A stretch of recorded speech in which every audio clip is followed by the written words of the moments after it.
Hi friends, it's Miss Mahan. We finished our decimals and decimal fractions chapter last week. This week we will start some area and perimeter and some other measurement things like graphs. So we are going to do our vocabulary, and we're combining two chapters, so that makes this a unit and not a chapter. So we're Unit 7 vocabulary. You can use a pencil for your notes. I'm using 3 different colors of pen because I want it to look a little nice. So our first word is formula. Remember, we write the word, then we underline it, put a dash, and now we define it. A formula is an equation that uses letters or numbers and letters.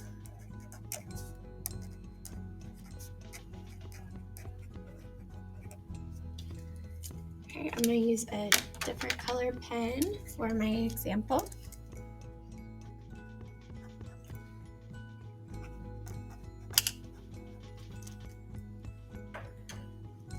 For example, we could have a formula for area. Area is L times W. The L stands for length, and the W stands for width. We also could have a perimeter formula.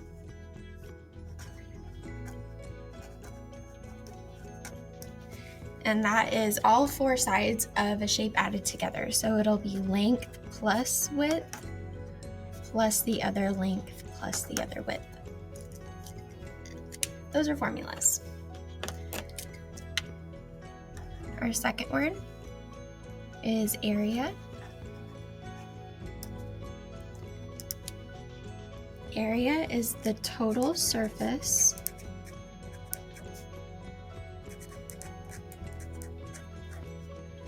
that a shape covers.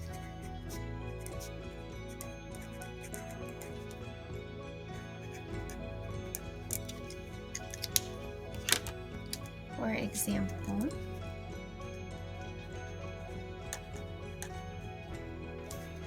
we have a shape like a rectangle.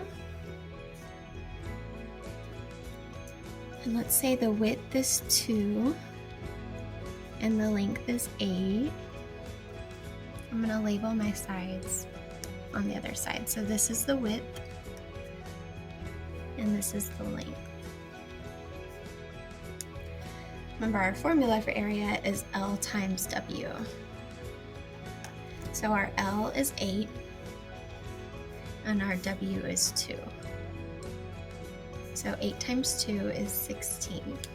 So the area of this object, the shape, is 16.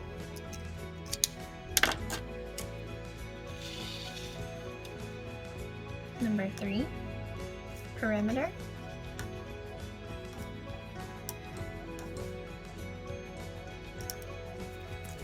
Perimeter is the distance around a shape.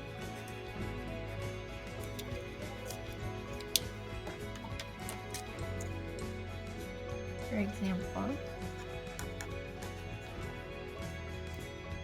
we're going to have the same rectangle as we did for area. Here's W. Here's L.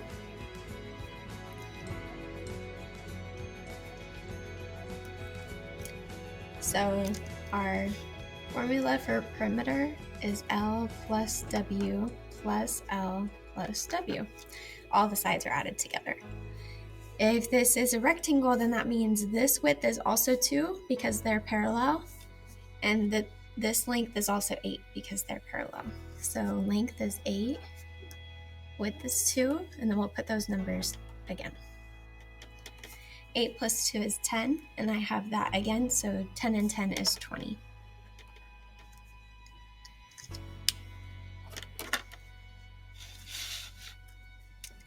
Number 4,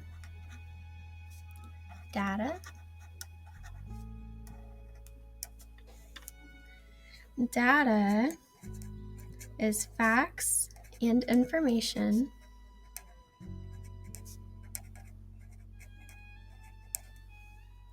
that can be interpreted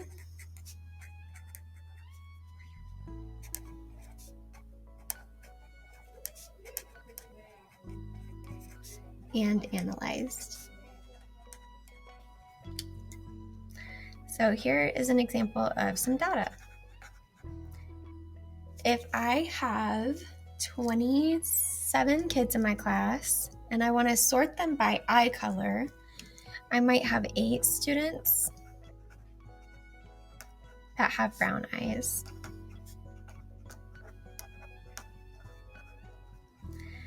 And then I might have 14 students with hazel eyes.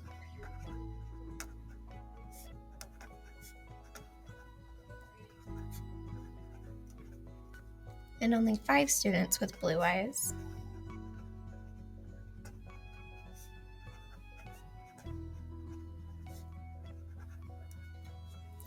So this is an example of data because it's information that I can pull some stuff from and then determine what it means. Number 5, a bar graph. You guys have probably been seeing bar graphs since at least 2nd grade because I've taught 2nd grade and we did bar graphs. So you might be familiar with it. A bar graph is a type of graph that shows data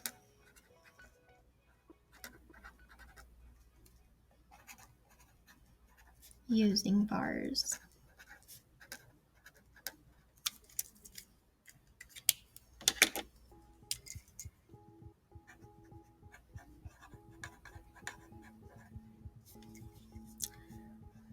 We're going to draw a little bar graph.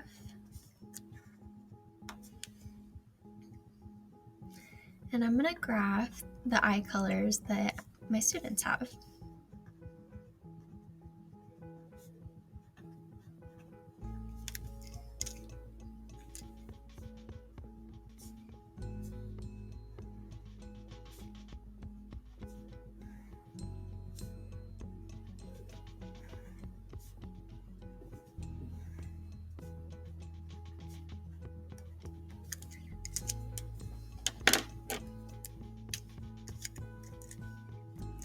So for brown, we had 8. So I'm going to go almost to that 9 line.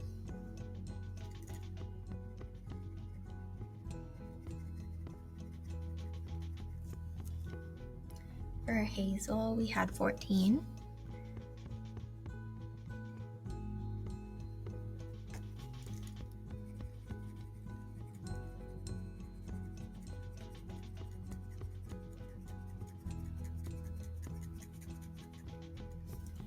And for blue, we had 5.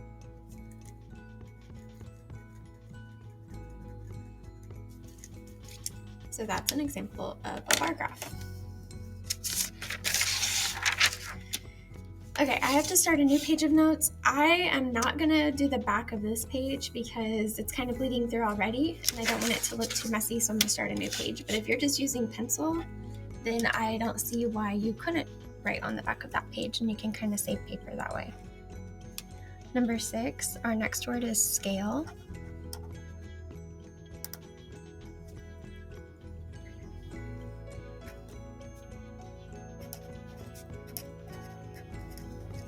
Scale is the values on one side of a graph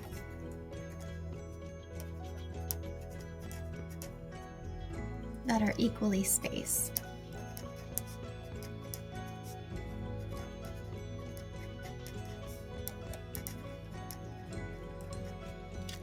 So real quick, I'm going to redraw that bar graph that we just did and point out which part is the scale. And maybe you guys can guess which side is the scale.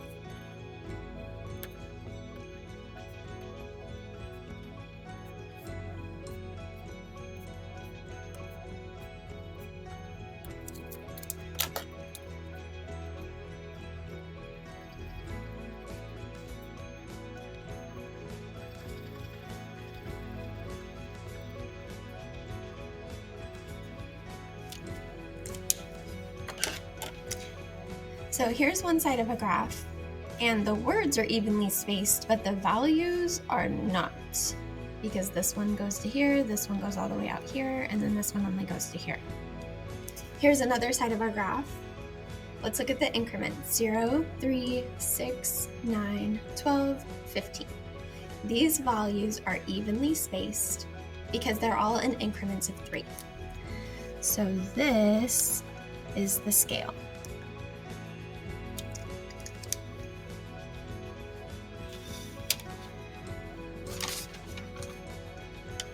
Number 7. Line plot.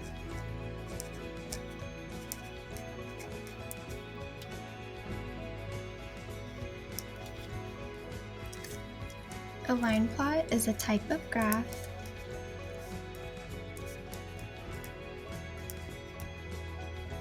that uses marks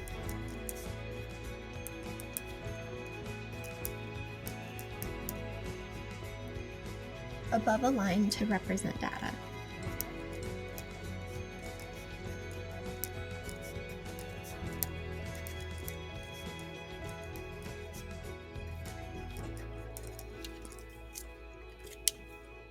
For example,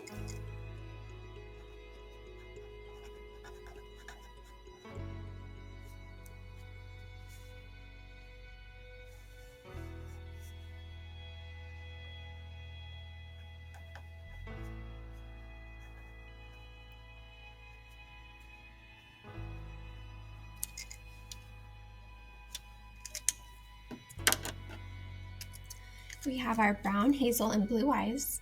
So I'm going to take my data with the 8, 14, and 5, and I'm going to make little marks above each. So brown had 8, 1, 2, 3, 4, 5, 6, 7, 8. Hazel had 14, 1, 2, 3, 5, 6, 7, 8, 9, 10, 11, 12, 13, 14. And then blue had 5. 1, 2, 3, 4, 5. That is an example of a line plot.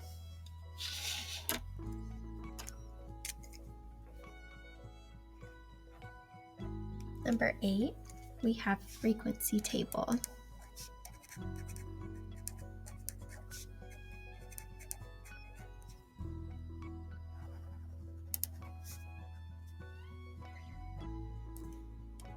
A frequency table is a table that shows the number of times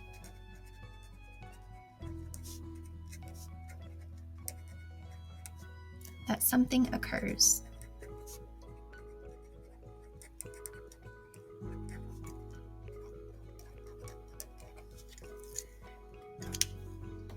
For example,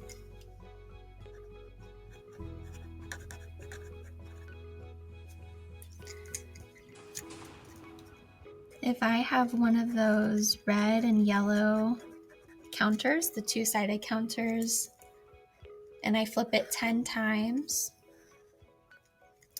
then it might land on red 6 times and yellow 4 times. So my frequency table will have red for 6 and yellow for 4. Number 9, a key. A key is extra information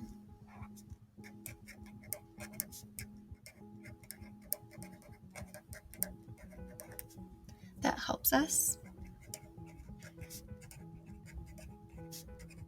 interpret a graph.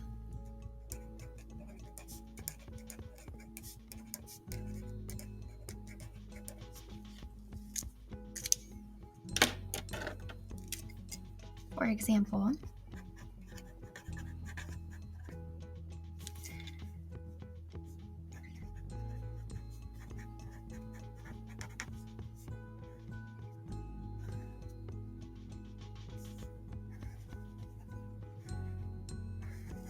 I have this graph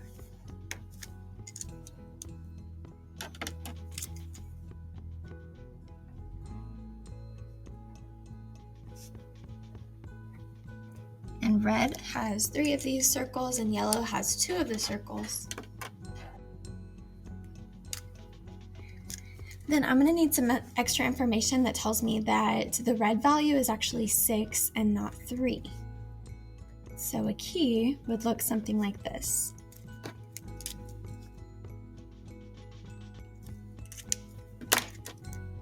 It tells us each circle equals 2. So now if I see a circle, I can count by 2s instead of 1s. So 2, 4, 6, 2, 4.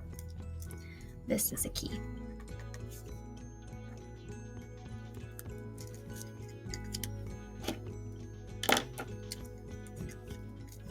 And number 10, this is our last one.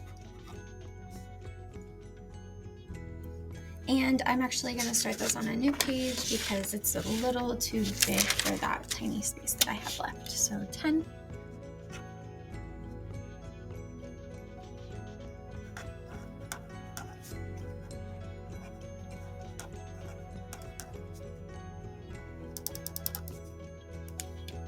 A Venn diagram is a type of graph that uses circles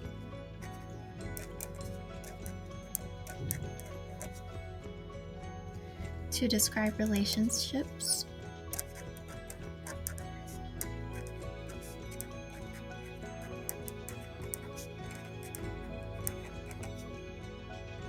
between 2 or more sets.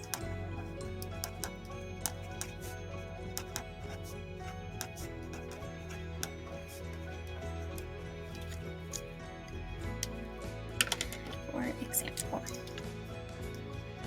as soon as you guys see it, you'll be like, oh yeah, we've done those a lot of times.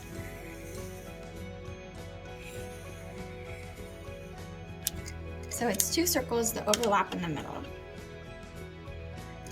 Let's say we took a survey of the types of pets that you guys have. And some of you have dogs, and some of you have cats, and some of you have both. So let's see. Let's say Jimmy has a dog, Caleb has a dog, and Twyla has a dog. And then Stephanie has a cat, and Austin has a cat. And then we have a couple kiddos that have both a dog and a cat, like Claire and Sydney. So when we look at a Venn diagram, there's a lot of information that we can tell. So we can tell that 5 students have a dog, and we can tell that 4 students have a cat, and 2 students have both. So Venn diagrams are cool because you can use them for a lot of different things. Like we will use them in ELA, sometimes to compare characters or settings, things like that. So I will switch the view so you can see the 3 pages of my notes, so that if you need to pause and finish your notes, you can do that on each of the pages.